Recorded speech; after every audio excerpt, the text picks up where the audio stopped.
بسم اللہ الرحمن الرحیم۔ امریکہ کے غیر سرکاری طور پر جو ابھی تک انتخابات میں غیر سرکاری نتائج ہیں، 46ویں منتخب صدر اور نائب صدر کاملا ہیرس نے حکومت بنانے کی تیاریاں شروع کر دی ہیں اور اپنی ترجیحات کا اعلان بھی کر دیا ہے۔ صدر ٹرمپ کی بعض پالیسیوں پر نظر ثانی کرنا ان میں شامل ہے۔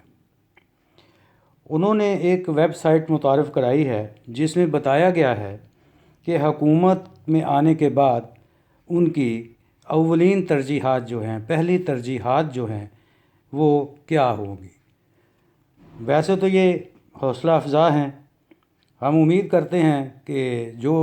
یہ ترجیحات انہوں نے بیان کی ہیں، اگر ان پر صدقے دل سے عمل کیا جائے تو امریکہ کی ڈوبتی ہوئی معیشت، امن و امان اور دنیا بھر کا امن و امان اور گرتی ہوئی معیشت کو ایک سہارا مل سکتا ہے اور معیشت جو ہے اس کا پہیہ دوبارہ سے چلنے کے قابل ہو جاتا ہے۔ پہلی ترجیح کرونا وائرس سے نمٹنے کی ہے اور دوسری جو ترجیح ہے اس میں معیشت کی بحالی اور اس کی بہتری شامل ہے۔ تیسری تبدیلی موسمیاتی تبدیلی جو تیسری ترجیح ہے موسمیاتی تبدیلی کے حوالے سے ہے اور اس کے خلاف جو ہے وہ اقدامات کرنے ہیں، جو کہ دنیا کا ٹیمپریچر اور پولیوشن بڑھتی جا رہی ہے، ظاہر ہے۔ چوتھی اور بہت ہی اہم قسم کی ترجیح ہے وہ نسل پرستی کے زہر سے نمٹنا ہے۔ اگر یہ ان تمام ترجیحات پر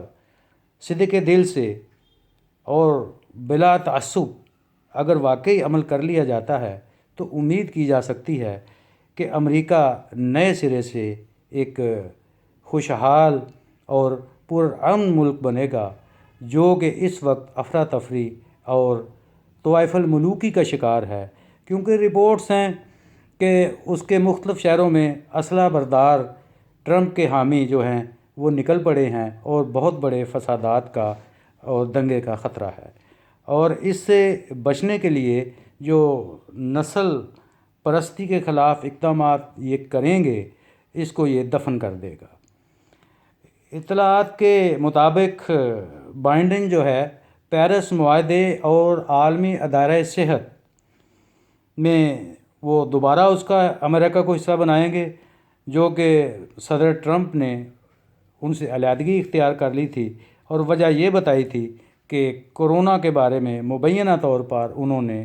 غلط بیانی سے کام لیا ہے اور غلط اعداد و شمار دیے گئے ہیں۔ اور ایک اور اہم بات یہ ہے کہ جو بائیڈن کو اس بات کو پیش نظر رکھنا چاہیے کہ اسرائیل کے ہاتھ میں کھلونا نہ بنے، کیونکہ اگر وہ اسرائیل کے ہاتھ میں کھلونا بنے، پپٹ کے طور پر اسرائیل نے انہیں استعمال کیا، تو جتنے بھی ان کے یہ دعوے ہیں اور ترجیحات ہیں ان میں ایک پر بھی عمل درآمد نہیں ہو سکے گا اور امریکہ تباہی اور بربادی کے دہانے پر پہنچ جائے گا۔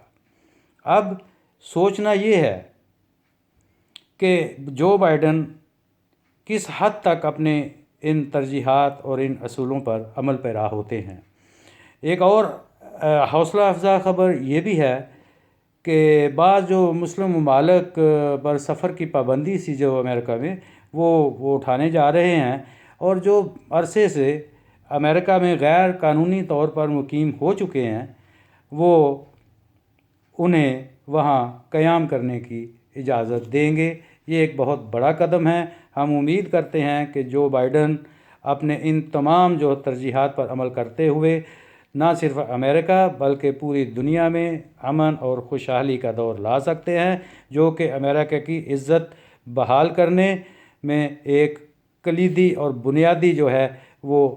رول ادا کر سکتے ہیں اور جو انہیں کرنا چاہیے۔